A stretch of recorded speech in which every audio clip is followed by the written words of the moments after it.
Si Miss Siya ng Salayon may question, how po mag-insurance? Okay, Meta Animals Insurance is available to everybody. Kung gusto niyo pong magkaroon ng insurance para sa pet ninyo, para pag dumating yung mga panahon na kailangan niyo po siyang ipavet ay hindi kayo matatakot magpavet kasi medyo magastos po talaga magpavet lalo na kapag may malubang sakit yung aso ninyo or kailangan ng i-confine, etc.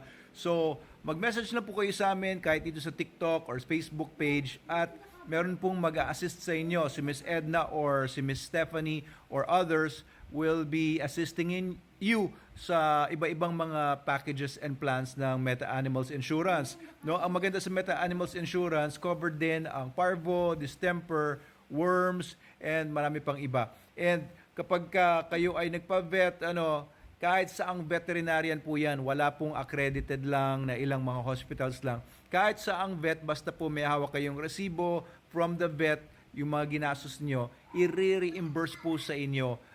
Magkano i-reimburse sa inyo? Depende po sa kukunin yung plans. I-explain po yan sa inyo lahat ng ating mga customer care agents. Mag-message lang po kayo sa amin para, alam niyo, mas kampante kayo. Kasi pagka nag-alaga kayo ng pet, it's a responsibility, a big responsibility, at saka buhay po kasi ang nakataya dyan. Kaya kapag ka nagkasakit, sobrang hirap kung wala kayong panggastos. Magpa-insure na po kayo. Sobrang useful po niyan for your peace of mind and for your pet's health, di ba?